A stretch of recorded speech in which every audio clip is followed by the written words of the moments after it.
இனிய காலை வணக்கம். மகதிஷ்டியின் தினம்பொரு யோகாவில் டெய்லி சிம்பிள் யோகா இன் தமிழ். இந்த மகதிஷ்டி தினம்பொரு யோகாவில் டெய்லி சிம்பிள் யோகா இன் தமிழ் ஏன் அப்படி சொல்கிறேன்னு பார்த்தீங்கன்னா, சிம்பிளாக எல்லாரும் கற்றுக்கக்கூடிய ஒரு சிறந்த ஆசனமாக நம்ம இது சொல்லி கொடுத்துக்கிட்டு இருக்கோம். இது கடினமாக உள்ளதாகவும் நம்ம சொல்லலை, எல்லோரும் செய்யணும். எல்லோரும் செஞ்சால் தான், ஆரம்பத்திலே கடினமாக நம்ம செஞ்சோம்னா உங்களுக்கு பார்க்குறதுக்கே பயமாக இருக்கும், செய்ய முடியாது அப்படிங்கிறது எண்ணம் தோணும். அதனால தான் நம்ம இந்த ஆசனம் செய்கிறோம். இந்த ஜெயஸ்டிகா ஆசனத்தோட ரொம்ப பார்த்திங்கன்னா ரொம்ப எளிமையாக இருக்கும், எல்லாருமே செய்யலாம். இது 100% எல்லாருமே செய்யக்கூடிய ஆசனமாகும். இதற்கான பலன்கள் நிறைய உண்டு. என்னென்ன பலன்கள்ங்கிறது நம்ம 2 முறை செஞ்சதுக்கப்புறம் நம்ம பார்ப்போம். ஏன் அப்படின்னு கேட்டிங்கன்னா, முழுமையாக அந்த வீடியோவை பார்த்தா தான் உங்களுக்கு என்ன செய்கிறாங்க, முதல் சுற்று 2வது சுற்றுன்னு வச்சுருக்குறாங்க, அதற்கு உள்ள எண்ணிக்கை சம அளவாக வச்சுருக்குறாங்க. ஆசனம் செய்கிறதுக்கு பல விதமாக எப்படிலாம் செய்யணும், இதுக்கான பலன்கள் என்ன அப்படிங்கிறது, உடல் ஆரோக்கியமாக எப்படி வச்சுக்கணும் அப்படிங்கிறத வச்சு நிறைய விஷயங்கள் சொல்லிக்கிட்டு இருக்காங்க. அதனால தான் உங்களுக்கு இந்த ஜெயஸ்டிகா ஆசனம் செய்கிறதுக்கு முன்னாடி நம்ம ஒரு விஷயத்தையும் நம்ம சொல்கிறோம். ப்ரெஷரை பற்றி நம்ம சொல்லிக்கிட்டு வரோம். இந்த ப்ரெஷர் என்ன செய்யும் அப்படிங்கிறத நம்ம என்ன, ப்ரெஷருங்கிறது சாதாரண விஷயம் இல்லை. உடல் பார்த்திங்கன்னா பஞ்சபூதங்களால் ஆனது. இந்த பஞ்சபூதம்னு பார்த்திங்கன்னா நிலம், நீர், நெருப்பு, காற்று, ஆகாயம். இப்படி இந்த பஞ்சபூதத்தினால நம்ம உடல் அமைஞ்சிருக்கிறதுனால இந்த அன்புங்கிறது உயிராற்றல். எப்போதுமே அன்பு செலுத்தணும், பிறர் மீது இருந்தாலும் சரி, நம்ம உடல்லையும் சரி தான். எப்பொழுதுமே நம்ம கோபதாபங்கள் இல்லாமல் அன்பாக இருந்தோம்னா இந்த உயிராற்றல் அனைத்து உறுப்புகளையும் இயக்கக்கூடியதாகும். நம்ம ஒரு விஷயத்தையும் பார்க்கணும். உடலில் உள்ள உறுப்புகள் என்னென்ன இருக்குது, அந்த உறுப்புகளை நம்ம எப்படி பாதுகாக்கணும், அந்த உறுப்புகளை நம்ம செயலிழக்க வைக்கிறோங்கிறது நம்ம தெரியாமலே ஒன்று செய்கிறோம். இப்போ சாப்பிட்ற சாப்பாடு, உணவு சரியான உணவு இல்லாமல் நம்ம இயற்கையான உணவு உண்ணாமல் செயற்கையான உணவுன்னு பார்த்திங்கன்னா கடையில் போய் நம்ம சாப்பிட்றது. இந்த கடையில் சாப்பிட்ற உணவும் நல்ல உணவு இருக்குது, அதுலேயே சைவமாக இருக்கும், சாம்பார், வத்தக்குழம்பு, ரசம், மோர், இது சாப்பிட்டிங்கன்னா உங்களுக்கு உடலுக்கு உபாதைகள் ஏற்படாது, ஆனால் நன்மையும் கிடையாது. இப்போ காய்கறிகளை நிறையா சாப்பிட்டிங்கன்னா நன்மைகள் இருக்குது. வெறும் சோறை மட்டும் தின்னிங்கன்னா அதில் எந்த விதமான நன்மையும் இல்லை. உடலில் உள்ள பசியை போக்கும், அவ்வளோதான். ஆனால் தீமைகள் விளையக்கூடிய உணவுன்னு பார்த்திங்கன்னா ஃபாஸ்ட்டு ஃபுட்டு. இந்த ஃபாஸ்ட்டு ஃபுட்டு சாப்பிட்றதுனால நம்மளோட உறுப்பு தான், அவங்களுக்கு எந்த விதமான கஷ்டமும் கிடையாது, வருமானம் தான். நம்மளோட உறுப்பு நம்ம சாப்பிட்றதுனால என்ன இறைப்பை என்ன செய்யுது, இப்போ காரம் அதிகமாக இருக்கும், அப்போ எரிச்சல் உண்டாகும், அல்சர் ப்ராப்ளம் உருவாகும். இதெல்லாம் நம்ம ஏன் அதை நம்ம தேர்ந்தெடுக்கணும் அப்படிங்கிறது தான் என்னோடய கேள்வியே. நம்மளோட உடலில் உள்ள உறுப்புகள் இப்போ பார்த்திங்கன்னா, இப்போ இதயத்தையே நம்ம எடுத்துக்கிட்டோம்னு வச்சிங்களேன், இதயத்தை எப்படி நம்ம அதை ராஜ உறுப்புன்னு நம்ம சொல்லுவோம். இதயத்தை, இந்த ராஜ உறுப்பு எப்படி செயல்படணும், ஏன் அதுக்கு அதிகமான படபடப்பு கொடுக்கணும், இப்படிங்கிறதெல்லாம் நம்ம இது இருக்குது. இப்போ இதயம் இல்லாதவன் அப்படின்னு சொல்லுவாங்க, ஒரு விஷயத்துக்கு சொல்கிறோம். அப்போது அவன் மனசில் கல்லாக்கிக்கிட்டு அவன் எந்த விதமான செயல்பாடு செய்யாமல் இருப்பான். இப்போ மனம் பார்த்திங்கன்னா சாந்தமாக இருக்கணும். இப்போ மனம்னு ஒன்று இருக்கும், அது எப்படி இருக்கணும், சாந்தமாக இருக்கணும்.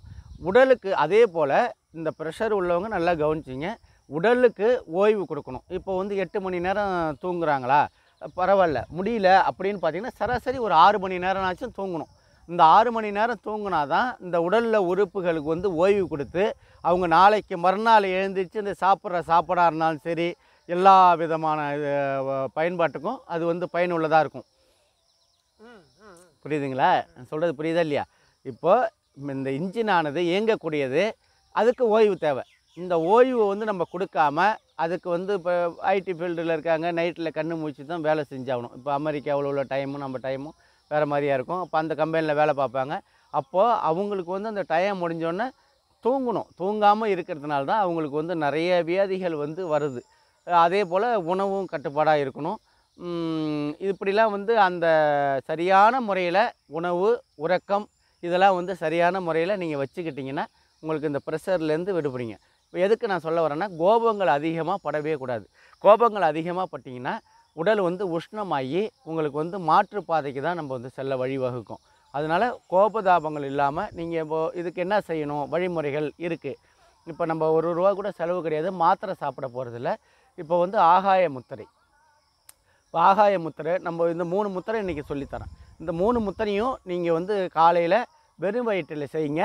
ரொம்ப நாளெலாம் இல்லை, 2 நிமிஷத்துலேருந்து 5 நிமிஷம் இல்லை ஒரு 10 நிமிஷத்துக்குள்ளாரையே நீங்கள் செஞ்சீங்கன்னா இதை வந்து இந்த உடலில் வந்து உங்களுக்கு கோபம் வராமலும் இருக்கும், ப்ரெஷர் வராமலும் தடுக்கக்கூடும். இப்படி வந்து இந்த ஆகாய முத்திரைன்னு பார்த்தீங்கன்னா என்னென்ன இருக்குதுன்னு பார்த்தீங்கன்னா, இப்போ வந்து இது வந்து நெருப்புன்னு வச்சிக்கலாம், அதுக்கு ஆப்போசிட்டாக நீர் இருக்குது. நின்று சென்ற விரல் 100 நீர், இது வந்து கட்டை விரல் வந்து நெருப்பு. அப்படிங்குள்ள இந்த நீரும் நெருப்பையும் நம்ம ஒன்று சேர்த்துட்டோம்னா அணைஞ்சிடும். அப்போ உடலில் உள்ள சூட்டுகளை நமக்கு வந்து அணைக்கக்கூடியது, அந்த கோபத்தை தவிர்க்கக்கூடியது. புரியுதுங்களா? இந்த ஆசனம், இந்த முத்திரை, இதுக்கு பேர் ஆகாய முத்திரைன்னு பேர். இது ஆகாய முத்திரை இல்லை, இந்த நடு விரல் இருக்குது பாருங்கள், இந்த கட்டை விரலையும் இந்த நடு விரலையும் எடுத்துங்க. இந்த 3 விரலும் கீழ் நோக்கி இருக்கணும். அதே போல் இந்த நடு விரலை பிடிச்சிங்க, அதை வந்து கொஞ்சம் அழுத்திக்கணும். அந்த அதுக்கு நரம்பு தூண்டுதல் அதை அழுத்திக்கிட்டு கீழ்ப்புறமாக இருக்கணும். இந்த கையை வச்சுக்கிட்டு இப்போ சுகாசனத்தில் நம்ம உட்காந்துருக்குறோம். உட்காந்து உடலை வந்து நல்லா நேராக வச்சிங்க.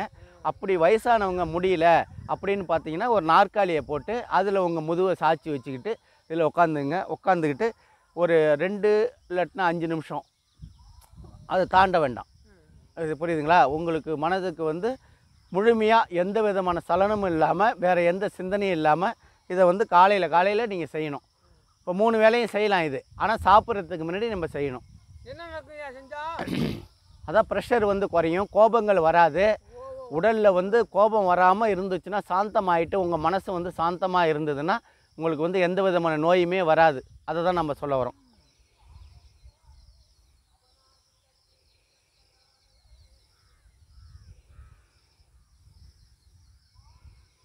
இப்படி நம்ம செய்யக்குள்ள, நான் குறைச்ச நேரம் செய்கிறேன், நீங்கள் 5 நிமிஷம் வரைக்கும் செய்யுங்க.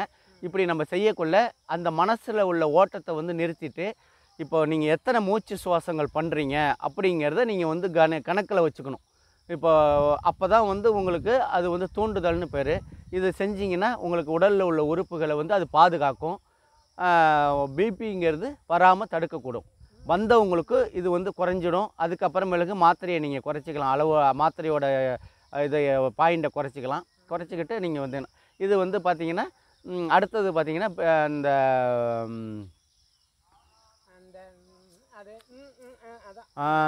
பிரிதிவி முத்திரை. கொஞ்ச நேரம் இருங்க.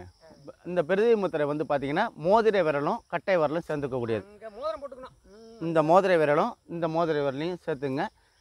கீழ்ப்புறமாக நம்ம கையை வச்சுக்கிட்டு கண்களை மூடி அதே போல் நீங்கள் வந்து ஒரு 2 நிமிஷத்துலேருந்து 5 நிமிஷம் செஞ்சிங்கன்னா இந்த மனதில் உள்ள ஓட்டம், அதாவது மூச்சு சுவாசம், இதை எல்லாத்தையும் கரெக்டாக கணித்து நீங்கள் வந்து சிந்தனையை வந்து வேறு எந்த சிந்தனையும் சிதற விடாமல் நீங்கள் பண்ணினீங்கன்னா உங்களுக்கு வந்து போகிறோம். டைமிங் கிடையாது, நம்ம வந்து ஆசனத்துக்கு போகணும். புரியுதுங்களா? நம்ம வந்து சொல்கிறோம், அதை புரிஞ்சுக்கிட்டால் போகிறோம். அடுத்தது சாதாரணமாக எப்போதும் போல் சின்முத்திரை என்ன பண்ணுவோம்?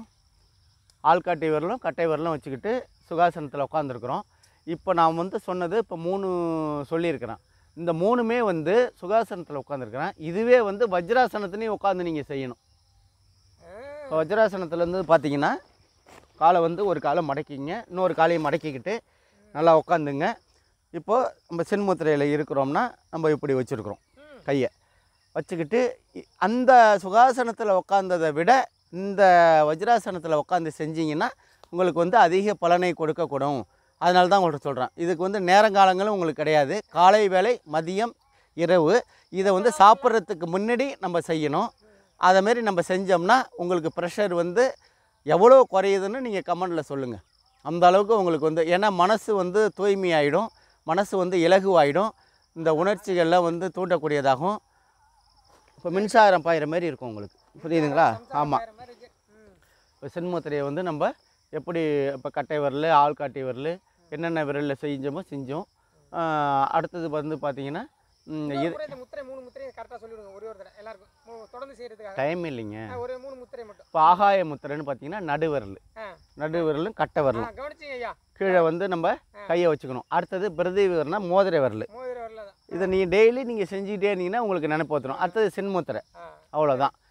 இந்த மாதிரி நீங்கள் வந்து செஞ்சுக்கிட்டே இருந்தீங்கன்னா உங்களுக்கு காலை அப்போ அதிகமாக 3 வேளையும் செய்ய முடியாதவங்க ஒரு வேளைனாச்சும் செய்யுங்க.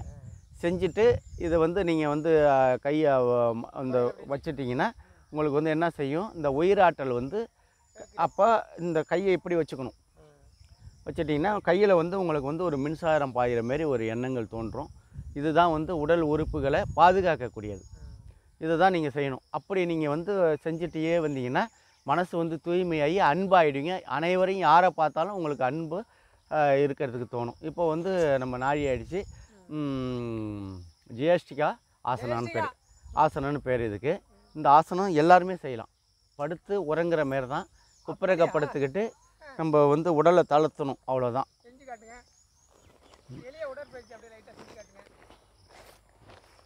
ஜெயஷ்டிகா ஆசனம்னு பேர் இதுக்கு.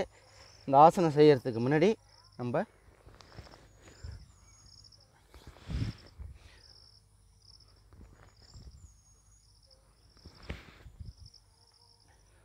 காலை வந்து 2 காலையும் பின்னாடி எப்படி வச்சுக்கணும்.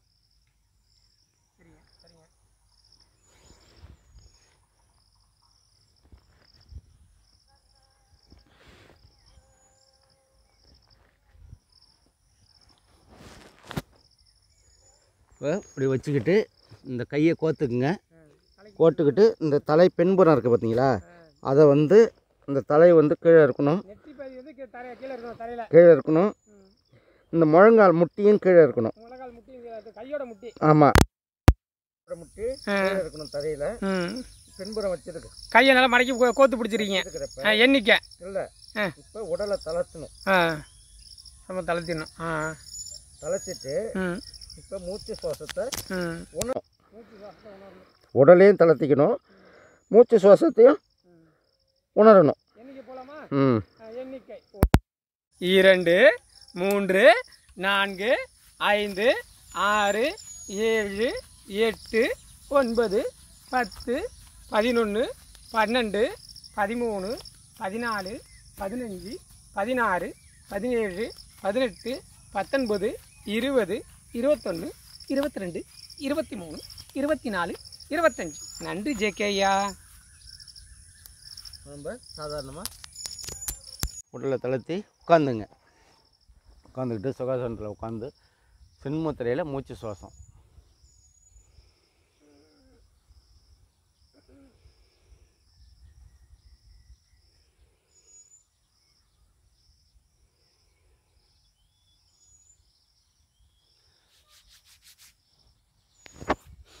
இப்போது ஜெயஷ்டிகா ஆசனம் நம்ம வந்து செஞ்சோம். இது எல்லாருக்குமே உங்களுக்கு வந்து பிடித்தமானதாகவும் இருக்கும், செய்யக்கூடியதுக்கு எளிமையாகவும் இருக்கும். இதோட பலன்கள் பார்த்திங்கன்னா நிறைய பலன்கள் கிடைக்கும். பெரியவர்களுக்கும் இருந்தாலும் சிறியவர்களுக்காக இருந்தாலும் இந்த பலன் வந்து ரொம்ப முக்கியமானதாக இருக்கும். என்னென்ன பலனுங்கிறத நம்ம இன்னொரு நடம் நம்ம இப்போ ஒரு பக்கம் செஞ்சிட்டோமா, இப்போ மாறி இன்னொரு பக்கம் செய்யணும். இதுதான் வழக்கமானதாகும்.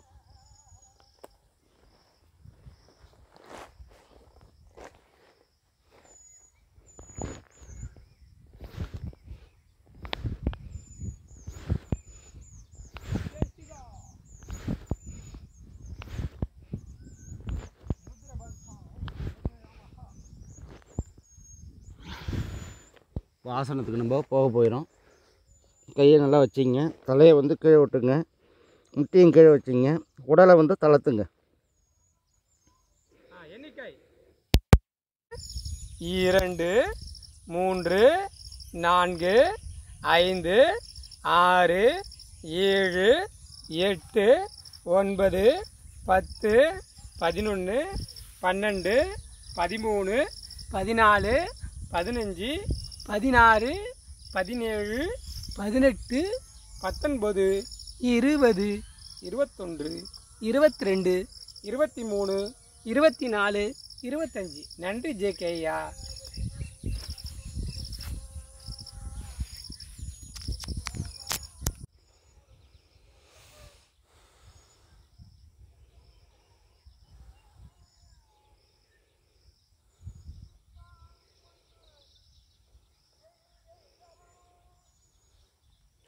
இந்த ஜெயஷ்டிகா ஆசனம் நம்ம 2 பாகத்தையும் நம்ம செஞ்சு முடிச்சிட்டோம்.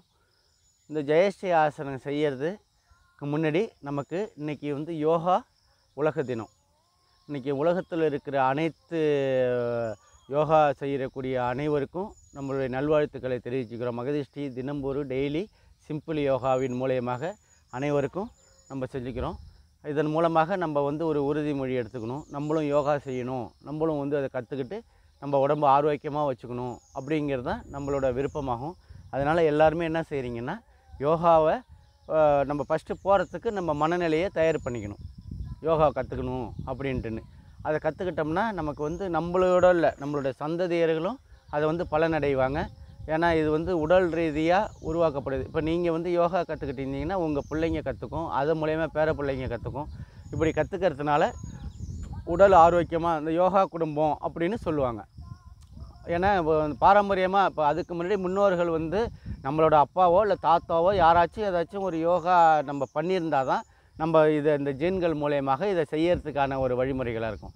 நானே யோசித்து பார்த்தேன், எப்படிடா அது நம்ம வீட்டில் யாருமே யோகா பண்ணலையே அப்படின்னு பார்த்தீங்கன்னா, எங்கள் அப்பா என்ன பண்ணுவார்னா குளத்துல வந்து மிதப்பார்.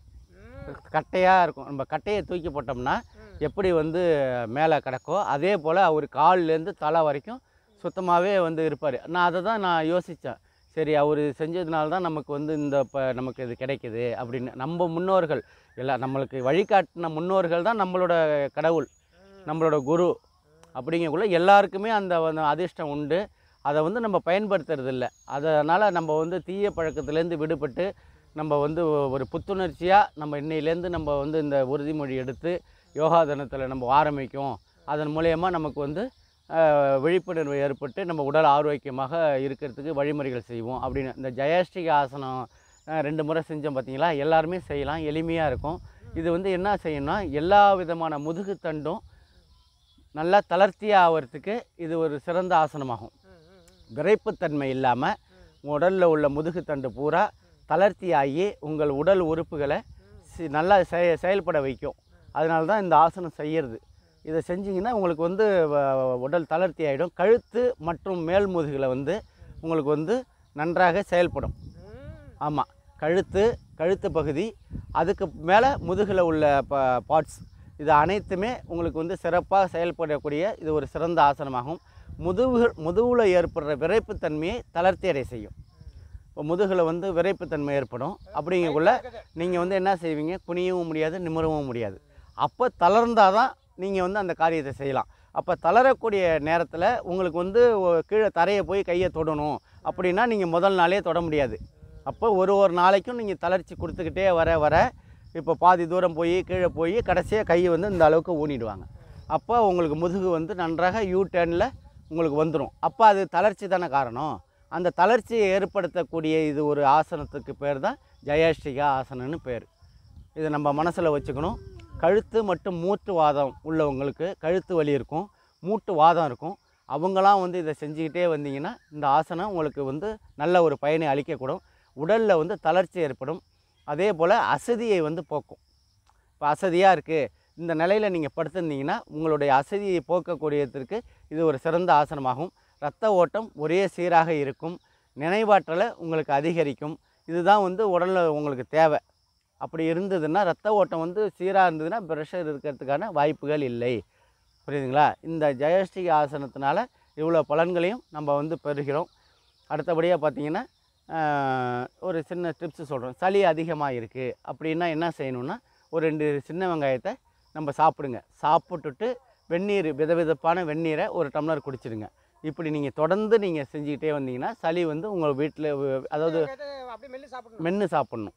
அதை சாப்பிட்டுட்டு சுடு தண்ணி கொஞ்சம் குடிங்க, ஒரு டம்ளர் குடிச்சிட்டிங்கன்னா சளி வந்து படிப்படியாக குறைய ஆரம்பிச்சிடும்.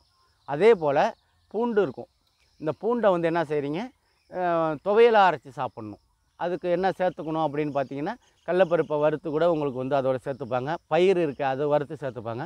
இப்படி பூண்டு அதிகமாக நீங்கள் அதை பயன்படுத்தி உப்பை குறைச்சி துவையலாக செஞ்சு சாப்பிட்டுக்கிட்டே வர சளி வந்து குறைய ஆரம்பிச்சிடும். புரியுதுங்களா? அதே போல் துளசி இலை உங்கள் வீட்டில் இருந்தாலோ இல்லை வந்து வாங்கினாலோ அது ஒரு 30 மில்லி டெய்லி காலையில் நீங்கள் வெறும் வயிற்றில் குடிச்சிக்கிட்டே வந்தீங்கன்னா உங்களுக்கு அந்த சளி வந்து வெளியாயிடும். இப்படி வந்து பல வகைகளை உங்களுக்கு வந்து எந்த வகையில் வேணாலும் உங்களுக்கு வந்து இந்த மகதிஷ்டி தினம்பொரு யோகாவின் மூலியமாக உங்களுக்கு வந்து நற்பயன்கள் கிடைக்கும். அதனால் நீங்கள் பார்த்து தினைக்கும் பலனடைங்க. நாளைக்கு மீண்டும் ஒரு நல்ல ஆசனத்துடன் சந்திப்போம். நன்றி, வணக்கம். வணக்கம்.